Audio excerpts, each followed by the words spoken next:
I really enjoy when pop culture things that I like end up making it to other weird specific examples of items. For example, I love anything that says Yu-Gi-Oh on it, even if it doesn't really make sense. The Yu-Gi-Oh shower kit is one of the most well-known one of these, and it's pretty funny. It gets a good laugh, especially with the recent policy updates that require you to not smell at tournaments.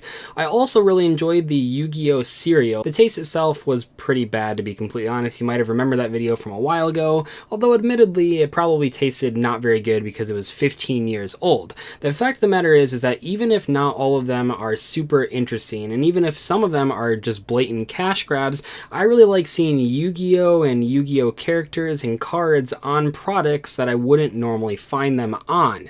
I mention this because today, or I guess yesterday by the time this goes up, there was a post on the official Yu-Gi-Oh Konami page on Twitter and Facebook where they announced a tie-in with the store FYE, which is a store that I'm a huge fan of. They got lots of cool stuff there, but they announced a couple products, a t-shirt, a cereal that's coming out later this month, and also a candy bar titled Blue Eyes White Dragon Berry Blast. And even though I know a lot of people are sick of seeing everything with Blue Eyes or Dark Magician on it because those are the only two things that people seem to support because they're really iconic and older school sort of cards, I think it's still cool, and Blue Eyes is really exciting. I like it a lot more than Dark Magician, as I've made pretty clear in past videos, but this was pretty cool. When I saw this on Twitter, I was like, oh my gosh, I have to buy this. And even though the cereal is probably really bad if it goes anything off of the other FYE cereals, the main thing that you're doing, and they're not really just selling you cardboard, but they kind of are. I mean, it's technically cardboard that's pretty and has some crappy cereal in it,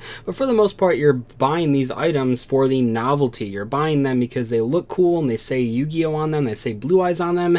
That's why you're buying these, not because it necessarily tastes good. I mean, in the case of the shirt, yeah, it might look kind of cool, but I think a lot of people wouldn't really wear that in public. Maybe I would if I was trying to show off how much of a Blue Eyes supporter I am, but in general, what I was most interested in when I saw these three products announced was the candy bar, because it actually looked kind of interesting. It was a little bit more unique than the other two products. We've seen tons of Blue Eyes and Yu-Gi-Oh t-shirts. We've seen tons of different bad cereals come out, even for Yu-Gi-Oh. We had that one 15 years ago, but a candy bar with Blue Eyes on the front, and also it's like a weird mixture of white chocolate and this berry blast flavoring, well, now that's something a little bit more interesting than just a standard t-shirt or cereal box. I went and bought it almost immediately, and in today's video we're going to be taking a look at it and also doing a little bit of a taste test. Keep in mind that unlike with that cereal that I ate a couple months ago, or I guess about a year ago now, I have no idea how long ago that was, keep in mind that this is a new product, so it's not going to be stale. So if this thing doesn't taste very good, it's not because it's an older product, it's just because it isn't very high quality. Alright, so here we have the Blue Eyes White Dragon Berry Blast White Chocolate Swirl, artificially flavored of course, and I have to give some kudos to whoever designed this. I don't think it was Konami. I think it's part of the line of FYE products that usually tie in with other pop culture references, and in this case I really do want to give them props because this isn't just a chocolate bar with Blue Eyes on the front. No, whoever made this went a step further, a couple steps further, because this is not only just a white chocolate bar, but it also has this blue swirl. This is literally a blue and white candy bar, which really does tie in nicely with Blue Eyes White Dragon. I also think that the cover and presentation is pretty darn cool. We got a clear thing that you can see through and see that there's already sort of those swirls. I'm not sure if the entire left half of the bar is blue. I'm pretty sure it is, but we're not entirely sure until we open it. And also it doesn't have just like a normal old school card artwork. It actually has a picture, PNG from the anime. I think that's really neat, and also I'm a big fan of the font, and overall I think the presentation on this bar, especially if you don't plan on eating it, is actually pretty darn high. If you're a collector of Blue Eyes cards and Blue Eyes memorabilia, I think that this is an excellent thing to add to your collection, although admittedly I don't know how good it will stay even in the packaging. It might start to get kind of gross after a few years. Maybe the best way to actually have this thing if you want to display it is to take the candy bar out of there and just display the packaging. But overall, yeah, I think it looks pretty good, and that was something that stuck out to me when I first saw it. You can see here it's not very nutritious, and it is an FYE exclusive, and oh, we got FYE stuff on there. It was made by Aster Chocolate, who I'm not really familiar with, but overall I think it looks pretty cool. Let's open it up and see how it tastes. I will say I am not the biggest fan of white chocolate, so maybe I'm not the best person to be reviewing it, but wow, that is immediately I can smell the berry when I open it up. You can see here it has a little cardboard backing. Yeah, that is actually really cool. So it isn't just quite half blue, half white. It has like the swirls in between them, and yeah, that is very pungent. You can really smell the berry. It is pretty crazy. It has some reflective. Oh, it does have. Okay, cool. So on the back here, I wasn't sure because on the front you can see that it doesn't have those lines, but on the back it does actually have little pieces you can break away. We have some logos, I'm assuming, from that actual chocolate bar. I can't even begin to describe how berry smelling this is. It's like shoving a Pop-Tart right in front of your face.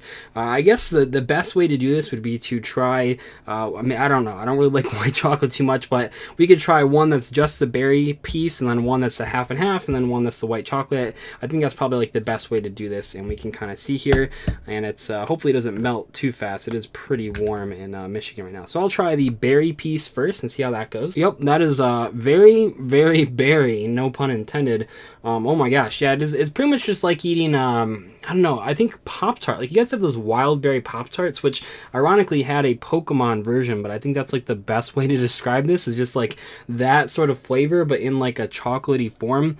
I don't think it tastes, at least that portion, I don't think really tastes like white chocolate. It doesn't look, when you see like the cross section here, I think it clearly is like two different flavors combined into one chocolate bar. That just tastes like berry, just straight up berry. It's pretty overpowering, actually. I wouldn't say I would sit here and like actually eat this as like a fun treat, but I mean, it's interesting from a style and a taste standpoint, I guess. Let's eat the middle halfway one and see how that tastes as well. Okay, so here's the halfway one. This is like the segmented piece. It should taste half like white chocolate and half like berry. We'll see here. Also, I think it might, another thing it reminds me of, not just Pop-Tarts, it reminds me of that Dr. Pepper that just came out, the dark berry Dr. Pepper. Sort of have the same berry idea. That's kind of what it tastes like. But anyway, I'll try the half and half version and see how that tastes. Okay, so the half and half version definitively so far is the best way to taste this. The berry wasn't super overpowering. The white chocolate wasn't super overpowering. It was a good mixture of both. Obviously, when you buy this bar, only half, or I guess even only a third of the pieces are half and half, but that definitely was better, less overpowering than the just pure berry piece. But we'll try the white chocolate one. Okay, so the white chocolate piece actually wasn't that bad. As someone that doesn't even like white chocolate, I think that was pretty edible as well. I would actually say overall the least, my least favorite piece of all three of the different kinds was the full berry piece. I think that was a little bit too overpowering, but the halfway piece, oh man, that's really good. And then the white chocolate piece is pretty good. Even as someone that doesn't really like white chocolate, it tasted pretty acceptable. It actually did, I will say, just 100% counting all three of the types of pieces that you have here, it tasted better than I expected, a lot better, because I really didn't think this would taste good at all. Obviously it has to be edible, it is candy after all, but I really thought it'd be much lower quality, and it actually turned out pretty darn good. Maybe not fantastic, maybe not something to write home about, but in combination with the Blue Eyes reference itself, this is a pretty cool candy bar to have. So what else could they do with this sort of idea? Because I do think it's really easy to screw up a food product tie-in with something like Yu-Gi-Oh! I think a lot of companies fall into the trap of just sticking an iconic character on the cover or the box and not really doing something unique with the actual food. However, in this case, with this particular candy bar, I actually felt like they did a pretty good job at capturing the essence of Blue Eyes in a candy bar. But what else could they do if they were to do this again? I think the natural progression would be not something with Dark Magician, but actually something with Red Eyes. For example, if they wanted to stay in with this idea of two different flavors that were swirled together, which I do think is a really good idea. I think if they did Red Eyes Black Dragon, they could do one that was maybe half dark chocolate and half cherry. I think it's a pretty unique idea, and it sort of goes on top of that Blue Eyes idea, and I think that there probably is something available for Dark Magician, maybe something with grape flavoring or something along those lines, but that might be a little bit too close to the berry flavoring of the Blue Eyes one, which is why I think that Red Eyes would be a really cool addition. We have so much stuff that's based off Dark Magician and Exodia and Blue Eyes. That being said, I don't even know how many people will open this thing, nor do I know how many people will buy it in the first place. I thought it was awesome. I saw a ton of support for it online, but a lot of different places have released different sort of Blue Eyes and Dark Magician products over the past couple years especially, and this might just be another one thrown into the mix. I think it's unique enough that maybe it'll stick out, and I have seen a lot of people saying that they want to buy one, but if there ever is going to be a hope of having more entries to these Yu-Gi-Oh flavored candy bars, I think people will actually actually have to go out there and purchase them. If you haven't gotten one yet, definitely try to drive out to your nearest FYE. No, this isn't a sponsored post, but I think it's really cool. I think if we as a community want to see more Yu-Gi-Oh themed products in stores like FYE that aren't just Yu-Gi-Oh cards, we have to actually make an effort to buy the things that they produce. And I think this is a pretty cool thing to buy. Maybe not so much the t-shirt, but as far as the candy bar goes, yeah, this is a pretty cool product. I don't know if you need to open it if you actually buy it. Maybe you just want to display it, but I think it's a pretty cool idea, and it was really exciting when I saw it on Twitter. I just had to run out and buy it for myself. Anyway though, let me know what you guys think about this candy bar, as well as some other ideas for candy bars that they could maybe do in the future if they were to go that route. I'll see you later. Thanks so much for watching. Goodbye.